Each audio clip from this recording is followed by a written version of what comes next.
আসসালামু আলাইকুম। সবাইকে স্বাগতম জানাচ্ছি আমার এই চ্যানেলে। ভালো আছেন নিশ্চয়ই। শঙ্কর শঙ্কর শব্দের অর্থ কি? শঙ্কর শব্দের অর্থ মিশ্রণ। নানা বিষয়ের মিশ্রণকে আমরা শঙ্কর বলি। যেমন বাঙালিকে বলা হয় শঙ্কর জাতি। কারণ কি? কারণ এই বাঙালি জাতির আদি ইতিহাস যদি পর্যালোচনা করা যায়, আজ পর্যন্ত আসতে নানা সময়ে নানা ধরনের নানা দেশের জাতিগোষ্ঠীর মিশ্রণের ফলে আজকের এই আমাদের বাঙালি জাতির গড়ে উঠেছে বা সৃষ্টি হয়েছে। এই জন্য বাঙালি জাতিকে আমরা শঙ্কর জাতি বলি।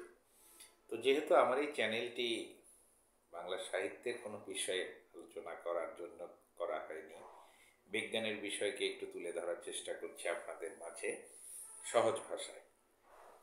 তো শঙ্কর এজন্যই জিজ্ঞেস করলাম, আজকে আমরা একটু শঙ্কর ধাতু সম্পর্কে জানার চেষ্টা করব। শঙ্কর ধাতু ইংরেজিতে যেটাকে বলা হয় অ্যালয়। আচ্ছা, যেহেতু নামটা তো একই শঙ্কর, সো ধাতু হলেও বিষয়টা একই রকমই হবে। তাহলে শঙ্কর ধাতুটা কি হবে? শঙ্কর ধাতু হবে একাধিক ধাতুর মিশ্রণ। তো যেহেতু ধাতুগুলো সাধারণত কঠিন, স্বাভাবিক তাপমাত্রায় বা সাধারণ তাপমাত্রায় চাপে কঠিন অবস্থায় থাকে, তাহলে এদের মিশ্রণ আমরা কিভাবে তৈরি করব? এর উপায় হলো, আমরা যার যার শঙ্কর ধাতু তৈরি করতে চাই সেই ধাতুগুলোকে একত্রে নিয়ে গলাতে হবে প্রথমে।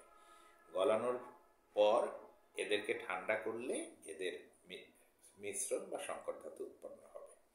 এখন একটা প্রশ্ন উঠতে পারে যে শঙ্কর ধাতুর মাঝে যেহেতু একাধিক ধাতু থাকে, তাহলে শঙ্কর ধাতুটির নামকরণ কিভাবে হবে বা কোন ধাতুটির নামে নাম হবে?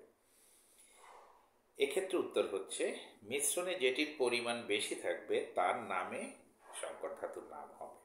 মিশ্রণে যেটির পরিমাণ বেশি থাকবে। আসুন আমরা একটি ধাতুর শঙ্কর ধাতুগুলো সম্পর্কে আজকে জানি। সেটা হলো তামা। বাংলায় যদি আমরা বলি তার নাম তামা, কেমিস্ট্রি নাম হচ্ছে কপার।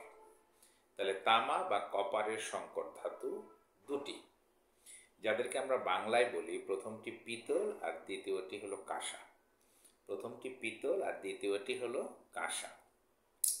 পিতলটাকে বলা হয় ইংরেজিতে ব্রাশ আর কাঁসাটাকে বলা হয় হলো ব্রোঞ্জ। আচ্ছা, পিতল বা ব্রাশে কি কি থাকে? কপার থাকে 65 ভাগ এবং জিঙ্ক বা দস্তা থাকে 35 ভাগ। তাহলে শঙ্কর ধাতু পিতলে কপার থাকে 65 ভাগ আর জিঙ্ক বা দস্তা থাকে 35 ভাগ, এবং কাঁসাতে থাকে কপার 90 ভাগ এবং বাকি 10 ভাগ টিন। কাঁসাতে থাকে কপার 90 ভাগ এবং বাকি 10 ভাগ টিন। তামা বা কপারের এই শঙ্কর ধাতু দুটি বিসিএস সহ বিভিন্ন প্রতিযোগিতামূলক পরীক্ষায় খুব কমন আসে। তো আপনারা একটু মনে রাখবেন, আমরা পরবর্তীতে অন্য চ্যানেলে অন্যান্য শঙ্কর ধাতুগুলো সম্পর্কেও জানার চেষ্টা করব।